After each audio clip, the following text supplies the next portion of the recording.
Mike Steph, this marks a new beginning. Thanks for supporting a total reinvention. The soul is still here, but the vibe's a little different.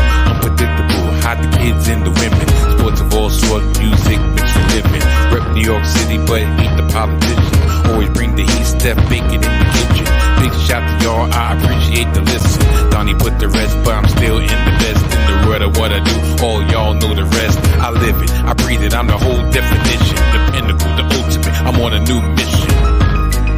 The Salty Thoughts of Mike Steph, featuring the one and only Mike Steph, the best in the world of what he does. Tap in.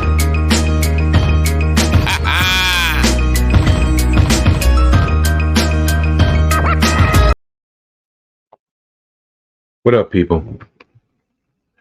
I said, what up, people? Welcome to another edition of the Salty Thoughts of Mike Steph podcast, featuring the one and only Mike Steph, best in the world at what he does. Yes, man, I'm back for another full-length episode. My mood is not really that great because this weekend has not been that great, well, at least sports-wise. My New York Knickerbockers went into Indianapolis, Indiana, to be exact, this past Friday night, up 2-0. And they were about 2 to 3 minutes away from having a commanding 3-zip lead in the Eastern Conference semifinal series due to a lucky 30-some-odd foot three-pointer by Mr. Nimhard of the Pacers and various other miscues in that last 2 minutes of change. And unfortunately, the crap that I saw today, Mother's Day to be exact, happy Mother's Day to each and every one of y'all mothers out there. Yeah, we're going back to coming back home, coming back to the city, coming back to Gotham, coming back to the Mecca, tied 2-2 with a cavalcade of injuries, which will not be an excuse, but a cavalcade of injuries nevertheless. And a very, very sullen mood by yours truly. So I'm going to let y'all know off the bat, this will be, once again, a Knicks-centric episode. Y'all know what a Knicks-centric episode means. It means there's going to be non-stop Knicks talk on this here episode. No sprinkle, no pour, full-fledged salty thoughts. I will recap the happenings on what they're entitling. And matter of fact, if you looked at my thumbnail, I entitled it myself. The Mother's Day Massacre in Indianapolis, Indiana, to be exact, in which my New York Knicks fell at the hands of the Indiana Pacers, and I will get into the minutia of what exactly happened and what we might be able to, or should I say, what we're expected to do this Tuesday, back in the Garden, back in the Mecca, back in the Big Apple. Yes. Also, after I finish getting my saw out, I will direct my ire. Actually, at first, it was going to be directed to multiple members of the media. The more and more I thought about, the more and more I prepared my trusty ass notes, I decided to single out one mother effer in particular to aim, shoot, and fire at concerning my New York Knickerbockers. Yeah. And for listeners, for longtime listeners of the Salty Thoughts of Mike Steph, and for me personally, because I'm not gonna lie, like I said, I'm a New York Knicks fan through and through, but I do F with the Warriors. I respect their hustle, except for this one mother effer that happens to be in media right now, or as he entitled it, the new media. Yeah, Mr. Draymond Green. Yeah, I have a lot of choice words for that cocksucker. Yeah, 5 minutes and 18 seconds, and the first cocksucker came out my mouth. Pause. Yeah. So I have a lot of things to say about his thoughts on the New York Knicks' success so far, how it's not sustainable, and so forth. And that would not happen. I would not be able to record on Mother's Day without the Wi-Fi acting wonky. I remember last Mother's Day, I had a nice episode that had to split in two because of fucking StreamYard. Because it's not my Wi-Fi, it's StreamYard. Do you know what? I think I have 1 billion gigabytes of Wi-Fi, if that's such a thing. So it's not my Wi-Fi. Because guess what? I pay the price. I pay the cost to be the boss after this mother effer. It's fucking StreamYard. And trust me, StreamYard, you don't want to get into a tit for tat with me. Because even though you control the bandwidth on this motherfucker, I control what comes out my mouth. And trust and believe it will not be nice for you. But regardless, I'll be talking and taking task none other than Draymond Green and his asinine thoughts, his asinine comments concerning my New York Knickerbockers. And that it will be the episode this week. No, I will not be talking in depth about the New York Mets. Matter of fact, this is specifically for Smitty from the group home in Bergen Beach, who I know will be not be watching, because he does not like to indulge in basketball. He does not like to indulge in wrestling. And he doesn't like to really indulge in the New York Jets. So when I talk about those three options, those three topics, he does not indulge in the Society Dutch. No, he actually used to indulge in the Society Dutch Donnie Ooh. But guess what? When it turns to Mike Steph, oh, now you want to be picky. Now you want to be picky. No, you stop. But I'll say this. The New York Mets, the New York Metropolitans, they are currently 19-20 on the season. And they salvaged the last game of a 3-game set against our arch nemesis, our arch rivals. Even though for it to be a rivalry, we actually have to go blow for blow. And over the last 10 years, we've been getting spanked, shackled, goozled by the Atlanta Braves. But we did salvage the last game of a 3-game set in Flushing, Queens. Yeah. So what did them do? There's my New York Mets talk. I guarantee you. Matter of fact, I'm gonna put this out there. Unless they go on like a 9-game winning streak, which I doubt at this point, and unless they call up some people, yeah, I know Christian Scott, top prospect, did good. Yeah, he did good. What happened to our hitting?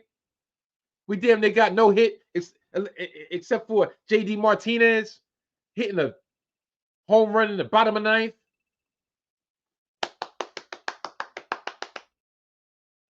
But yeah, I don't think I'll be talking about the New York Metropolitan until I make my annual excursion to Citi Field with the previously mentioned Smitty from the group home in Bergen Beach and Brother Thou.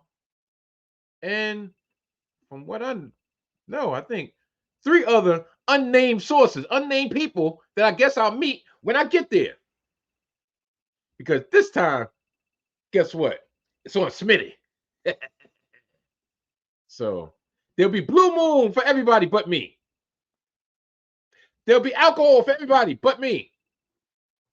There'll be pork, premium sausages for everyone but me. Because I don't drink and I don't eat pork. So I'm looking forward to a grand old time. Take me out to the ball game. Take me out to the crowd. Buy me some peanuts and Cracker Jacks. Yeah, I actually look out for my sugar. So no Cracker Jacks for me. I don't care if I ever get back. Well, I got a family. It's Mother's Day. Got kids, even though my kids are grown. But regardless, root for the home team. Should I? Those mother effers suck. If they don't win, it's a shame. Well, it's been a shame all season because we're below 500. Well, it's 1, 2, 3 straight you're out at the old ball game. There's your baseball talk. So let's get this show on the road and talk about my New York Knickerbockers. Without further ado, good night. As I shake the table and goodbye. Bang! The New York Knicks lost Game 4 to the Indiana Pacers this past Sunday, which happened to be Mother's Day. They're entitling it, as I said in the intro, the Mother's Day Massacre, Part 2, over 30 years later. The series is tied currently at 2 games apiece. Game 5 is at MSG this coming Tuesday. Now, I watched this game. I turned this game on maybe about 5 minutes into the game because it's Mother's Day, and me and the missus had to do some running around, and so I got in just maybe about 5 minutes into the game minutes, and it was 10-4, and I'm like, okay, not the greatest, but I can understand because just perhaps, I mean, throughout the whole playoffs, throughout this whole playoff run, the Knicks have gotten off to slow starts. Yeah, you was about to see double me. That's not going to happen. I have no idea what's going on here. Hold on 1 minute. Where was I? Oh, yes, sipping on Cristal with fingers up your chick's dress. Like I was saying, we started out, I started watching this game. We was down 10-4, which was no surprise to me because we've been coming out slow for the beginning, pretty much the duration of this postseason, right? But there was a stark difference to what I was seeing. I was seeing a team that on the outside looking in looks like they're not giving as much effort as they need. They're low energy. What I saw was a tired team. Just perhaps, the amount of minutes and the nip and tuck games that they've had, pretty much every game except for this past Sunday afternoon's game, has been nip and tuck, has been down to the wire, has been very intense. And the energy was low, and for some reason we was not able to match what was needed. So much so they were like, with halfway through the third quarter, Tibbs actually pulled the plug because we was down by like 35. And this is what you saw. You saw Brunson and DiVincenzo on the bench in utter disbelief at what was going on. I mean, for this whole game, tell you the truth, we got horsed. We got horsed this whole game. Brunson tried his best, but you can tell he's still not right. No excuses though. And we really just didn't match the energy that was needed. Now, will that happen again in game 5? It better not. Has no choice. We have no choice for it not to happen. I mean, we'll be home. We should be galvanized by the rabid fan base. And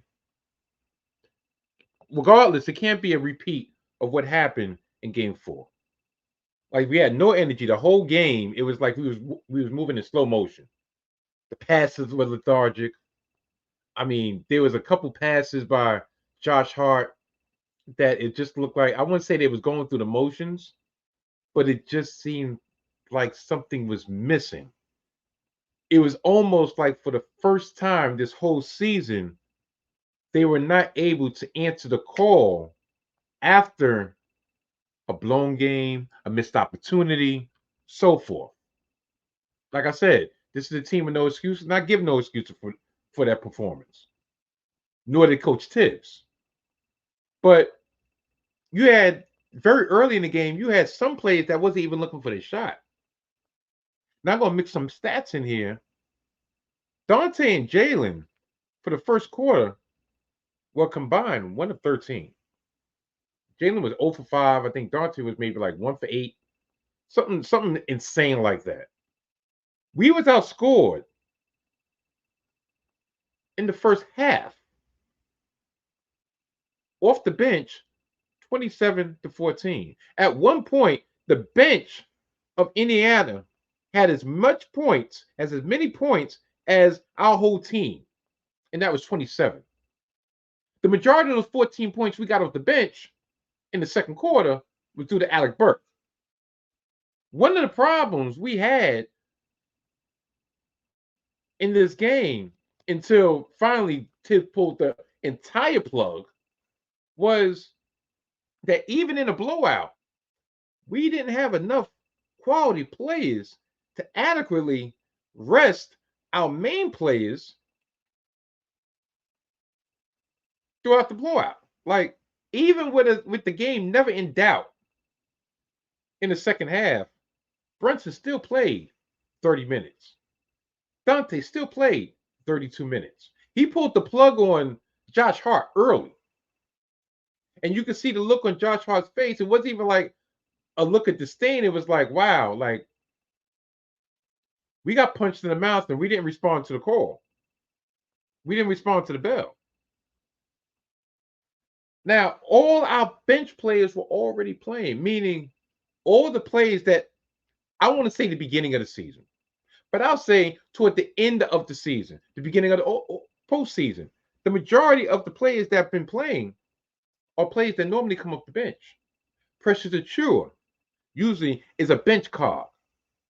He was pressed into action earlier than normal, more than normal, due to the absence of Mitch Robinson, due to fucking dirty Embiid. See, that play still comes and rears its ugly head at a domino effect when it comes to our depth. We had Bogey coming off the bench, Bogdanovich coming off the bench. He's gone for the rest of the postseason. That's another useful piece. And he played a pivotal role at the very beginning of that Philadelphia series with clutch threes off the bench, giving us 10 to 15 minutes. Those 10 to 15 minutes that we was able to steal are no longer there. Josh Hart has been, like I said, last game, he played 3 postseason games of 48 minutes or more. It's bound to catch up. I mean, we're pressing Alec Burks into action. Deuce McBride, listen, I'm not knocking him, but he hasn't stepped up when we needed him to step up. But at the same time, we're putting him in a position, he's being put in a position that he is not accustomed. He's accustomed coming off the bench and giving a spark, not being counted on for production. But like I said, all our bench players are already playing. We're not bringing Jacob Toppin off the bench because he's not even dressed to play. We had to put Jeffries in. We had to put Shake Milton in. We had to put Jericho Sims in, who was good for a good quick 5 minutes, a quick blow, but due to another unfortunate injury, even though nothing was specified to Hartenstein, but we're dropping like flies. So even if they wanted to get adequate rest for the main players in Game 5, a quarter and a half will help. but I don't think it would have helped. I mean, it's going to help as much as if we just say, you know what, pull this plug, Jalen, you sit on the bench for, you only do 25 minutes. Like they had to end up doing an extra 5 minutes of cardio. You might as well say. Now, another thing is, and once again, no excuses, no excuses. Another thing is that Indiana's size is taking its toll, but I believe it's taking its toll based on the lethargic nature that the Knicks had throughout this game. There was a play, I believe, where Hartenstein is going for a rebound, and one of the Pacers players just literally jumped and took it off it, like pretty much just went over him and just said, "Yeah, here, all right, put back."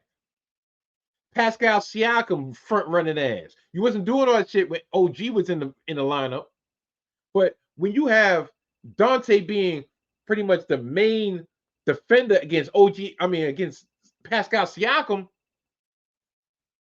no matter how much I want to question his heart, all he has to do is do the turnaround over the shoulder, like it's shooting practice.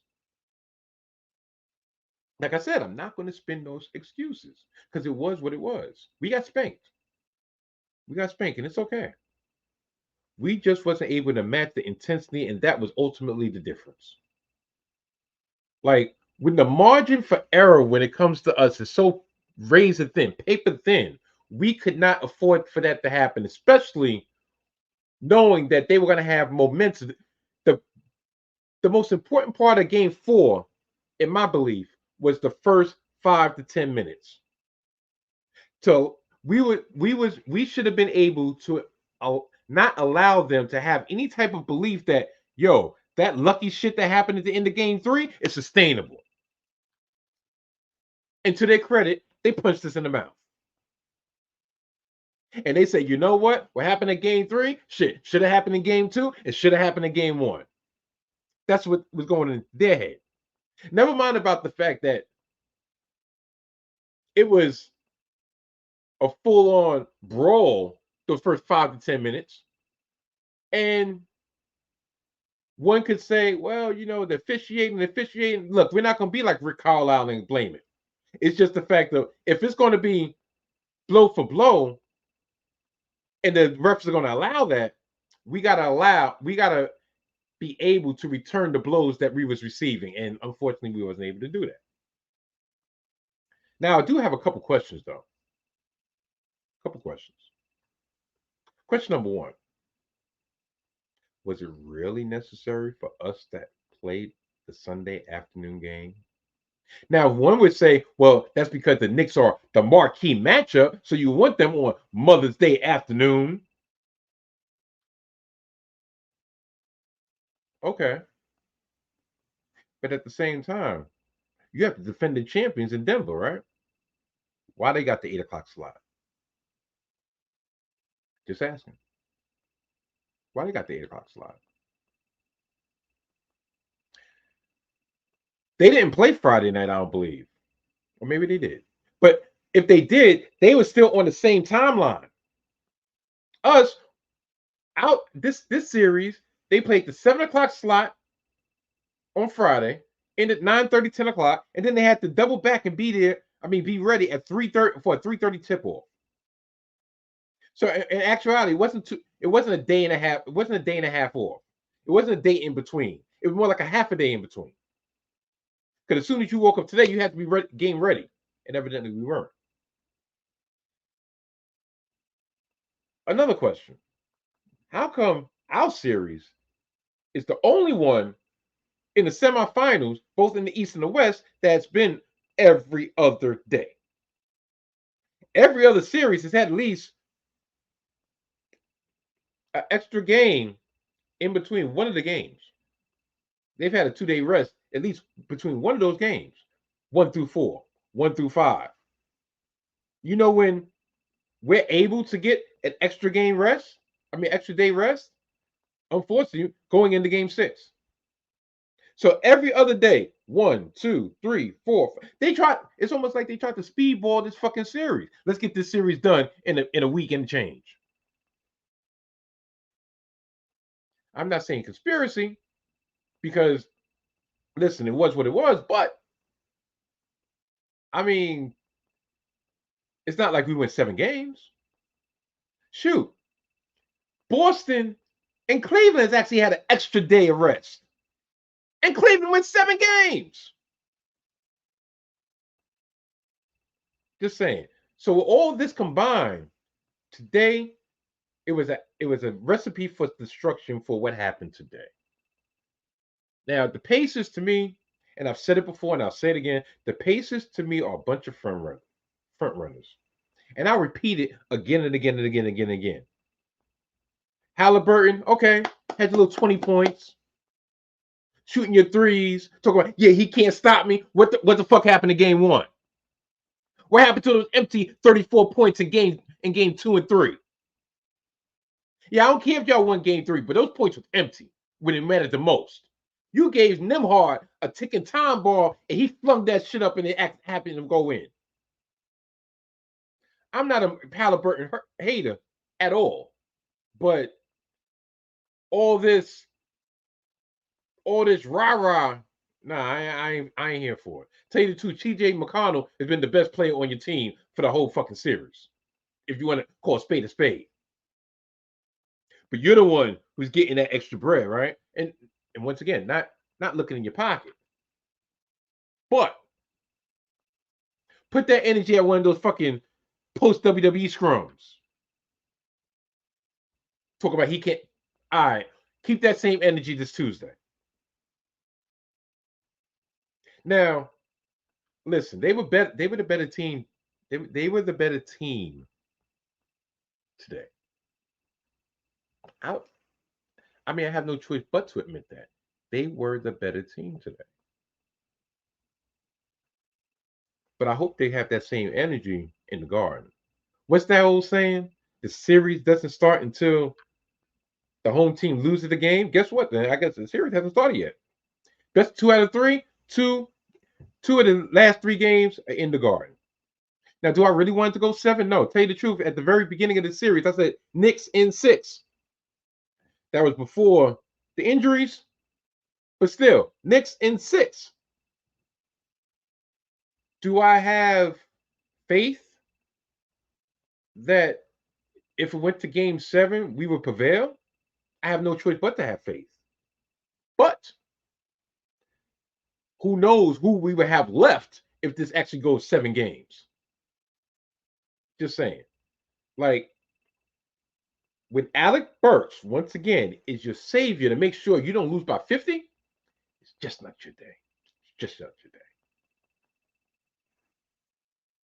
Now, I got some stats for you, because I know that's what everybody came here for.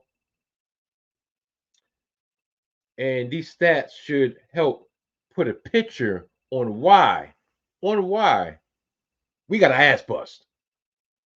Point blank. We got our ass bust. The Knicks was 7 for 37 from 3. 7 for 37 from 3. I think the Pacers were 14 to 31. That's a 7. That's a difference of 7 3-points. That's a difference of 21 points right there. Differential. We were 33. We shot 33% from the field. 33% from the field. Do you know how putrid that is? In any game, never mind a playoff game. Like, I'll give you the specifics. We were 30 for 89 from the field. Indianapolis, Indiana, was 50 for 88. Hence, why you saw this in the third quarter. Free throws. Now, imagine if we didn't have 31 trips to the line. We were 22 of 31 from the line. Indiana was 7 for 8. But they wasn't taking it to the rack. They were shooting threes and making them. They were shooting twos and making them. They weren't getting fouled. So imagine if we didn't get to the line that much, we would have lost by 50. Which is, we scored a total of 89 points. A total of 89 points. 121-89 was the final, right? It was 34-14 at the end of the first. But me and the bros still held our hope. We say, you know what? We get it underneath 20. By halftime, we chop away. Chip away. When they got to 30, I'm like, my bro Money Mike kept the faith. My bro D Clark kept the faith. Until it was a fait accompli. Other stats. Dante was 1 of 7 from 3, 3 of 13 overall. He just didn't have it. And once again, no excuse, but that's why Friday was so important. When you get 35 from Dante and he was hot like fish grease, gotta win, gotta close that game out. Give yourself some margin of error. And we did it. Deuce McBride was 3 of 13 from 3, 6 of 17 overall. Once again, can't really lay anything at his feet because he should not be counted on to lead the offense. But in a lot of those threes, I won't say were in garbage time. Well, I should say a lot of those threes that he actually made were in garbage time. And a lot of those threes is 3 of 13. That's disgusting. Like, what are you doing? Jalen Brunson for the first half, the first quarter was 0 for 5. Actually, matter of fact, I'm sorry. He was 0 for 5 from 3, 6 of 17 overall. But an even more damning stat was this.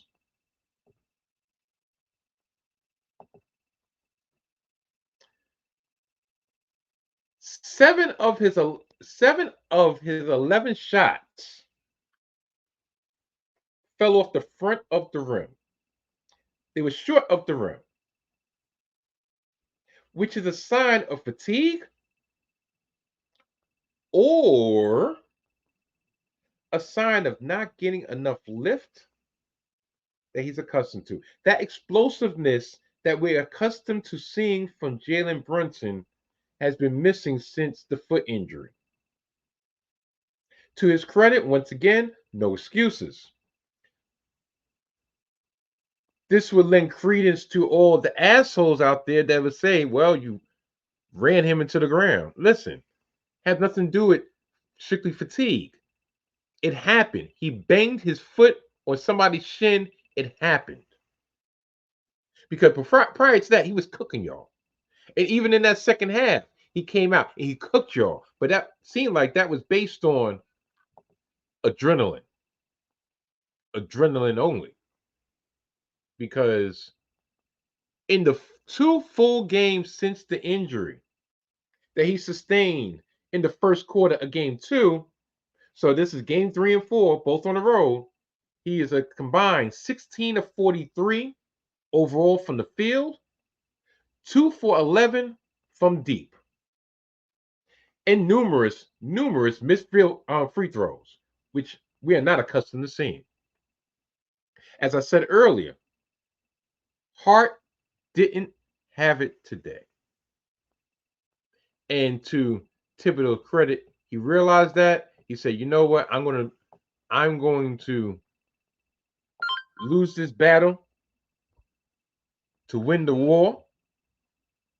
And I'm going to sit his ass on the bench and try to get some energy saved, energy in the tank, gas in the tank for game 5. Hartenstein, because Hart only played 24 minutes. Like he played half of what he usually plays, which is 48 minutes.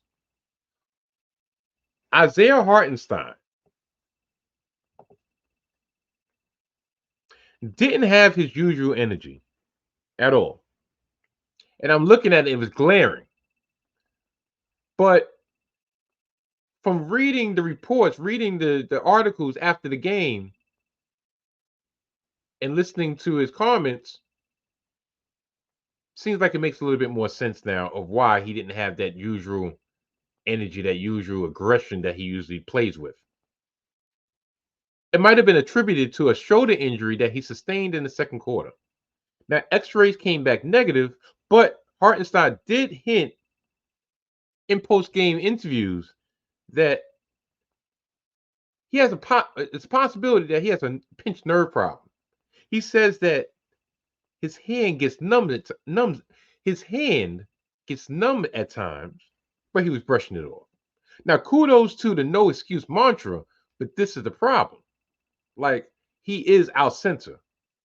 We've been able to, I won't say run the offense through him, but utilize his skills, his unique skill set in the post to free up our shooters, to free up the lanes for the backdoor passes, backdoor cuts, and so forth. So it seems like, once again, the injuries are becoming an avalanche of problems at the absolute worst time. And probably the worst injury of them all right now is the ongoing rehab of OG Anunoby from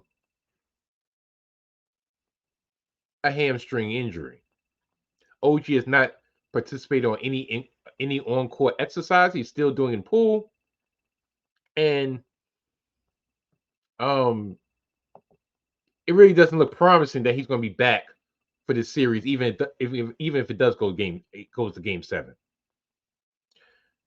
Why is this so important? Why is this so notable? I should say, is this with OG Anunoby in the lineup, including the playoffs, the Knicks are 26-5.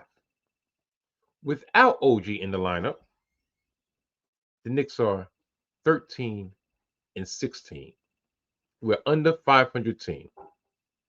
Now, Coach Tibbs, once again, living by the no excuse mantra, said the following. Listen, OG was gone for a good chunk of the season. So that's no excuse. Not having him is no excuse. Just got to get it done. Just got to get it done. And as I've reiterated multiple times during this episode, I agree. We just got to get it done. We've been getting it done all season. It would be a shame that the gas runs out so close to an advancement, and I'm not throwing in the towel whatsoever at all. Like I said, it'll be a shame. But once again, Game 5 is Tuesday, and we're going to be ready, willing, and able to put on the performance of the season. Because whether we realize it or not, the season hangs in the balance in Game 5. We do not want to go back to Indiana down 3-2. We do not want to go back to Indiana down 3-2, dealing with that madhouse, dealing with our existing injuries, dealing with our lack of rest. If anything, we want to go to Indiana up 3-2 with a chance to close it out, and with that margin of error of, well, you know what? If things don't go our way, we'll save the rest of our bullets for Game 7. But in reality, we really would try to end it in Game 6, like we did in Philly. This Mother's Day massacre wasn't quite as bad as the original, in which the Boston Celtics detonated and dominated the 76ers of Philly, 121-81 in Game 1 of the 1982 Eastern Conference Finals. But it was close. It was close. I ain't gonna lie. I vaguely remember that. I was 5 going on 6. Listen, I've been an NBA fan for that long. I remember back in the days where playoff games, especially the Western Conference playoff games, that didn't come on in prime time. They came on tape delay, 11:30 at night on Channel 2, CBS, where Warner Wolf would put the spoilers up and tell people spoiler alert. Well, he wouldn't say spoiler alert, but he would actually put the sign up for the scores for those who wanted to know that couldn't stay up and actually watch the game that was coming on after the 11 o'clock news. That's how old I am. That's the era that I'm from. But guess what? In that quote unquote Mother's Day massacre by the Boston Celtics, the Celtics, led by Dr. J, Julius Irvin, Andrew Toney, Mo Cheeks, and them boys, came back to win that series in 7 games. So it ain't over. It ain't over. Party ain't over. Party ain't over. This person that you see on your screen right now is none other than Draymond Green, power forward for the 4-time champion Golden State Warriors. But for this discussion that I'm having, the person that you see on the screen right now, I'm going to call a grade A cocksucker. Yes. Knicks for clicks. Is Draymond Green a troll, or he's a flipping idiot? You be the judge. Before I get into my diatribe against these comments that he's had on his show, the Draymond Green Show on YouTube, his podcast, which before this postseason, I'm not gonna lie, I actually found pretty interesting. Before I get into that, there's an ongoing narrative, at least in the world of Twitter, X, whatever you want to call it, social media. Let's just put it that way, right? From Golden State fans, Golden State Warriors supporters rooting against the New York Knicks. And I don't understand why. I mean, one of the people that cover the Warriors, one of their supporters that have done the media rounds, that are part of the media now, actually said that they were actually rooting for the most entertaining okay. They were rooting for their own entertainment, which great, but the most drama possible and whatever benefits the Warriors. Which I like I said, I don't understand. Another such post was push it to 40 Pacers, be really disrespectful. Once again, I don't get it. I could understand if this was a rival of Golden State, such as Phoenix, Denver, Dallas, Minnesota, OKC. Someone who the Warriors would have to deal with in the foreseeable future. Well, in this case, maybe they won't have to deal with them in the foreseeable future. Because guess what? To deal with those teams that I just mentioned, they got to make, guess what? The playoffs. And unless I'm mistaken, the Warriors did not make the playoffs. And this is very funny for me to be saying because, like I've said, I've been a Warriors supporter. Matter of fact, I did say I was a fan. But this narrative that's being spun by the supporters, by by the Warriors faithful is really making that fan base even more unlikable than what everybody else don't like their asses in the first place for. I don't get it. I can even understand if you're saying, well, I'm going to root against Boston Thumbs. Okay, fine. Even though you beat them for your last championship, I can understand that because that's somewhat of a rivalry, if you want to call it a rivalry. You have meat in the game, so to speak. But it made me wonder, and maybe I'm delusional. You can say I'm delusional, but made me wonder, where's this coming from? Is it the fact that Brunson is receiving all these accolades, all these kudos? Well, from a select chosen few, because the rest of the media, such as Vinny Goodwill, said the following: that Jalen Brunson's numbers are better than what he truly is due to his usage rate.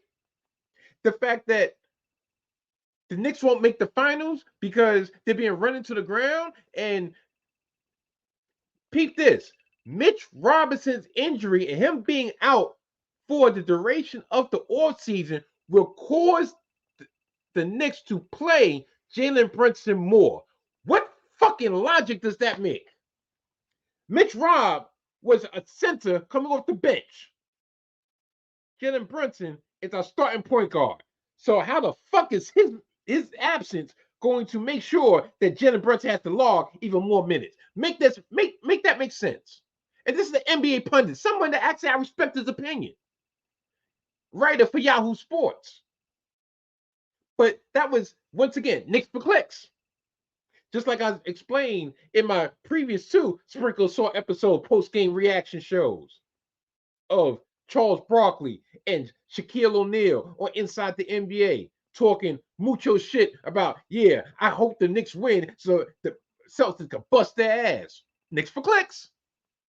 They know they come out, they know our fan base is so damn passionate that any little slight that we have, that we hear, we're going to attack like a guard dog. So therefore, to get that engagement, you're going to come up with the most asinine thoughts, asinine comments possible just to get that engagement that you so richly crave. Which brings us back to cocksucker number 1. Grade A, I might add. Draymond Green, to me, seems like he has a personal vendetta against the Knicks. What? Did he send out feelers and the Knicks were like, no, we don't want your old ass? I don't know. Now, I understand that he's still playing in the league. So the fanboy out on another team would be suspect. I get it. But I'm watching these episodes from his podcast and he's actually championing Halliburton. Actually getting visibly frustrated on Halliburton not being aggressive enough, not realizing the gravity of the playoffs. Then there was comments such as, the Knicks scored 120 points the other day by the skin of their teeth. That's where the trolling is sneaking through. Knicks for clicks is a real thing. For such a basketball savant, he's saying these outlandish things that just has to be for attention only. He can't truly believe all this bullshit that his mouth is spouting, that his mouth is spewing. Even in his praise for players such as Dante DiVincenzo and Josh Hart is tinged with a little bit of skepticism, especially the breakdowns of Brunson. He's saying it in a way that implied that he's being selfish and stat chasing. Statements like not only trying to get his, he's ball dominant. How about you have that same energy for Luka Doncic? How about you have that same energy for others in the league? Saying that him being a Knick is because no one believed in him is a fact. Yes. Because guess what? Dallas didn't believe that he was going to be the player that he actually showed the organization that he was capable of being in the absence of Luka Doncic. Yet, they couldn't even give him 50 mil. So yes, the reason he's a Knick is because Dallas nor anybody else believed in what they were seeing, even though he proved it time and time again in the big time in that postseason of 2022. Now, but to frame it like it's not everyone else's fault for underestimating his talent is to me insane. Dallas let him go for nothing. Yeah, they let him go for nothing. But why not? Why are they not getting flamed for that? Just that mistake cost them more money and more players than if they would have just signed them for the minuscule money that they had when they had the chance. But no, no. Instead of that, to me, the evaluation process was flawed. Not the player. The evaluation process was flawed. But giving Dallas credit for being in the current position that they're in spite of this gaffe, to me, is crazy. Like, come on, you're moving the goalposts. It's incredulous on how much they're moving the goalposts to fit their agenda, to fit their narrative. Fuck out of here. Finally, mentioning that the Knicks, mind you, are this year's version of the Atlanta Hawks from 2021 is all-time blasphemy. Have a good playoff run, suck everyone into thinking that our players are better than they are, and then we're never, ever hurt from a game. Well, the big difference is this. A lot of our main players, a lot of our main players are injured right now. And we're still succeeding. We have cap maneuverability, and we have a lot of draft assets that can be leveraged to improve our team for the right fit. Not the fit that everybody thinks we should have, these over-the-hill players. Oh, yeah, KD. Yeah, we should invite LeBron. We should allow LeBron to come in and taint our franchise. We should go for Paul George. Do you realize these motherfuckers are 34 plus?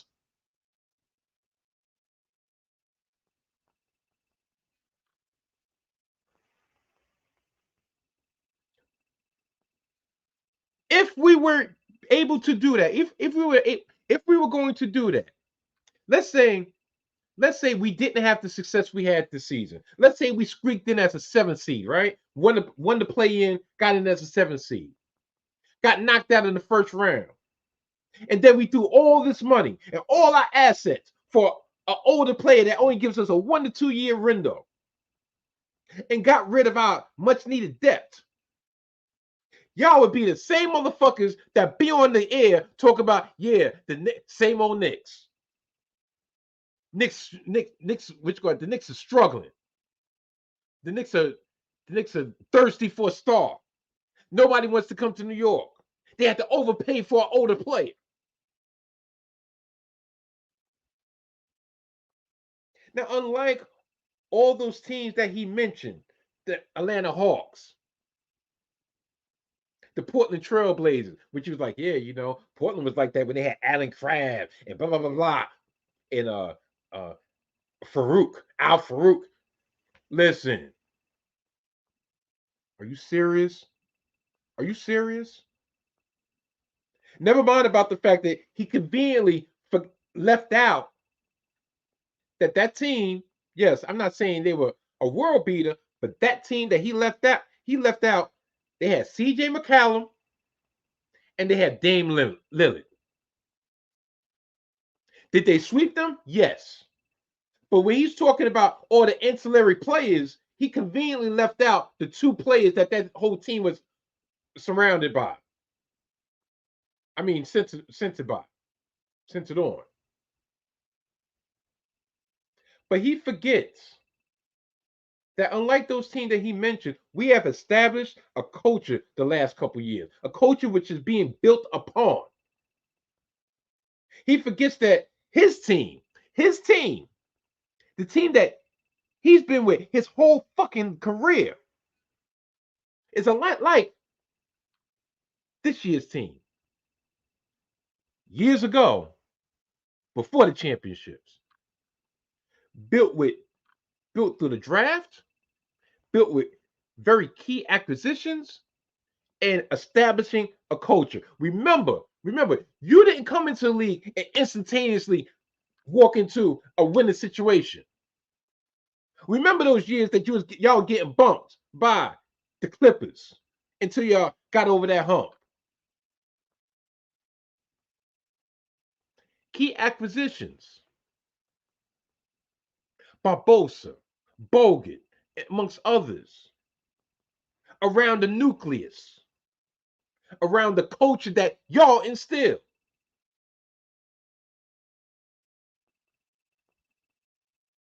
But now everybody, this cocksucker want to talk shit.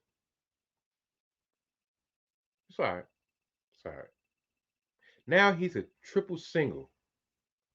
He's a triple single old head who's readying himself for his ball afterlife, or should I say his life after ball. It's distressing, it's troublesome, and it's very disappointing. But guess what? That's not my problem. It's not his problem either, but it's not my problem anymore. This team that he currently is on underachieved more than any other team in the league this year. You have Steph still in his prime.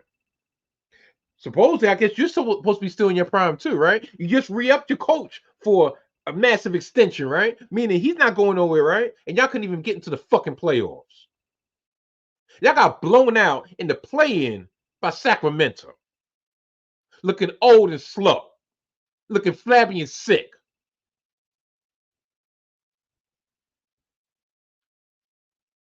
And this is what you want to talk to. This is what it's come to. This is what it's come to. Knicks for clicks. I guess if nobody has a effed up opinion, then you have no opinion at all, right? Sad state of affairs. Well, people, that brings us to the end of another edition of the Salty Thoughts of Mike Steph podcast. I'd like to thank each and every one of y'all for making me and this here podcast the one y'all choose to listen to and the one y'all choose to view.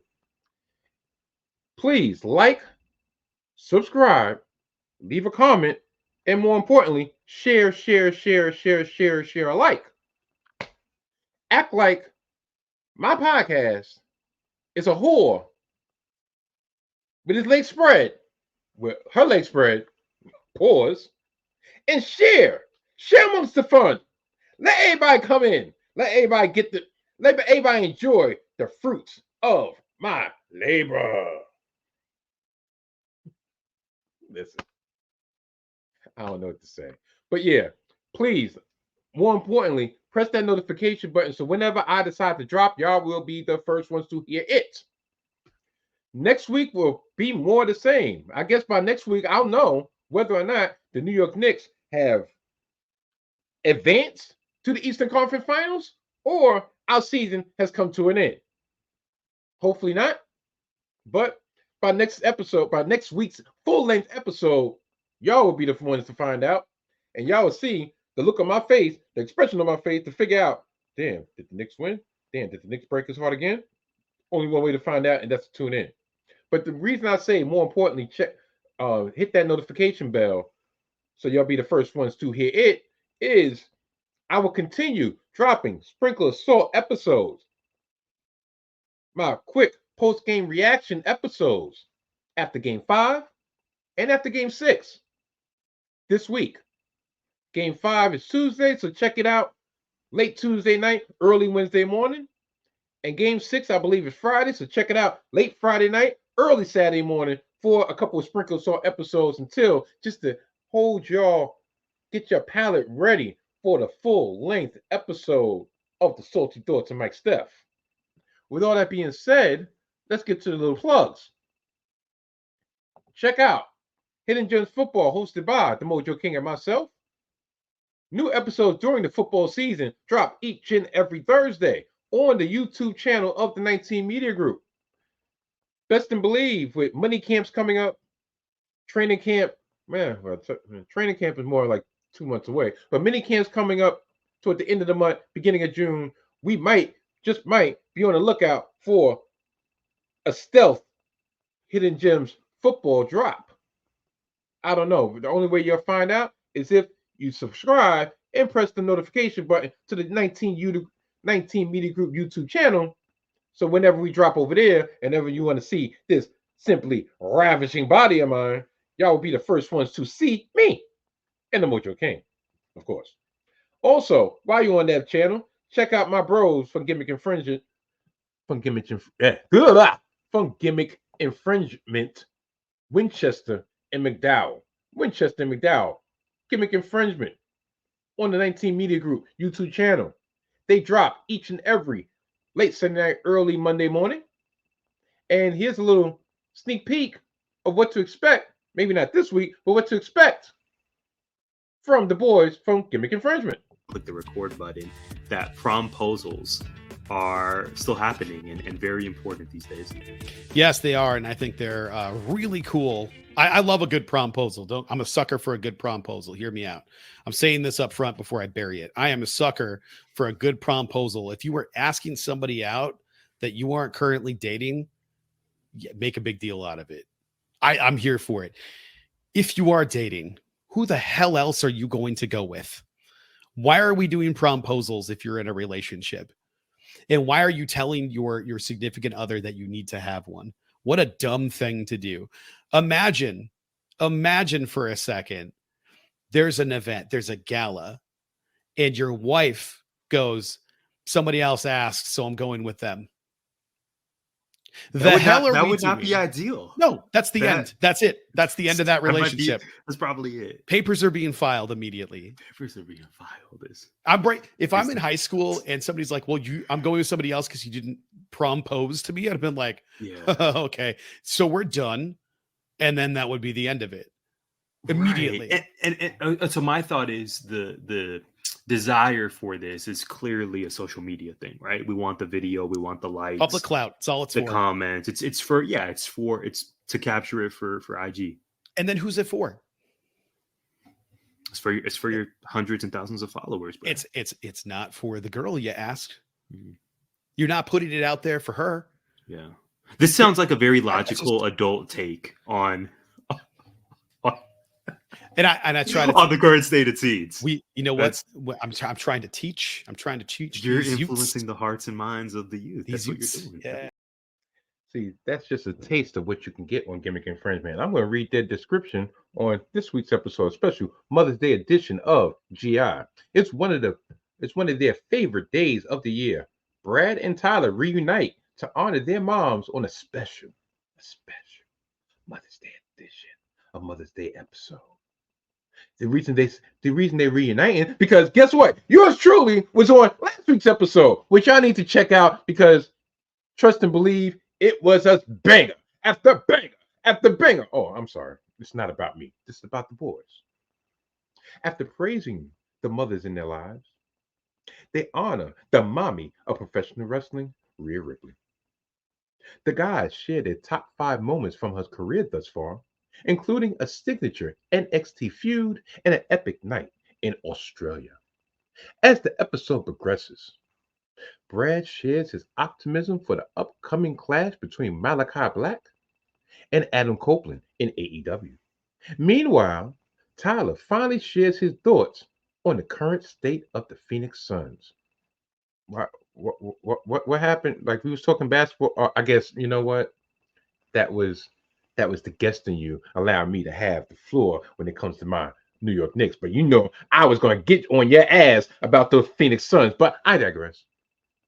Tyler finally shares his thoughts on the current state of the Phoenix Suns. But that's not all. The guys are also gearing up for what could be the most thrilling WNBA season yet. Aja Wilson is launching a signature sneaker, and Kelsey Plum is back on the market. So not only are we talking about Mother's Day, we're talking about The Bachelorette. There is a lot to be grateful for. Check out this week's new episode of Gimmick Infringement. Brought to you by the 19 Media Group. And last but not least, check out the audio version of the Salty Thoughts of Mike Steph podcast, available on the following platforms: Spotify, Apple Podcasts, and Amazon Music, amongst others. New episodes drop each and every Wednesday, more like late Wednesday night, early Thursday morning. Tell you the truth, lately, more like late Thursday night, early Friday morning. Check me out on the social medias. Check me out at Mike Stephens _ on X, formerly known as Twitter. Check me out on the gram at Mike _ Steph, and check me out on TikTok at Mike Steph single _ and put some bread in my Cash App, $ Donnie Mike. That's right, $ Donnie Mike. And new blog entry at MikeSteph.wordpress.com, in which I've released another, or should I say, I put another entry of verses that'll never be recorded. That's right. That's my new thing. I write verses that I will never record, because guess what? I'm about 85% retired from dropping the mic. Matter of fact, not from dropping the mic, but from spitting that hot fire. So I just write some hot fire for y'all to read. So check out the blog at wordpress.com, www.mikesteph.org.wordpress.com, for my latest entry, verses that'll never be recorded, part 2. This entry, I wrote a verse to SZA's track off the SOS album, Forgiveless. Yeah, that is a catchy tune. She sampled the ODB, so automatically caught my rap ear, and I was like, you know what? I'm the original G.O.D. And I was just like, getting young. You know what? I'm not going to say that, especially in the age of Drake. I'm not going to repeat those. But check it out. You'll be glad you did. And I just kind of lengthened this episode an extra 7 minutes because I had a chance to get under 60 minutes. But guess what? That's not my style. That's not my steez. You know my steez. So with all that being said, until later on this week for a special Sprinkle Salt edition, post-game reactions of the New York Knicks in their ongoing trek throughout the Eastern Conference playoffs, I bid y'all adieu. Stitch, I know you've been quiet. You got anything to say? Are you asleep? It's all right. Okay. You know, I swear, he is lucky. Once I get a replacement, his ass is out of here. So, until later on this week. Goodbye. I said until later on next week. Well, this week. Stitch.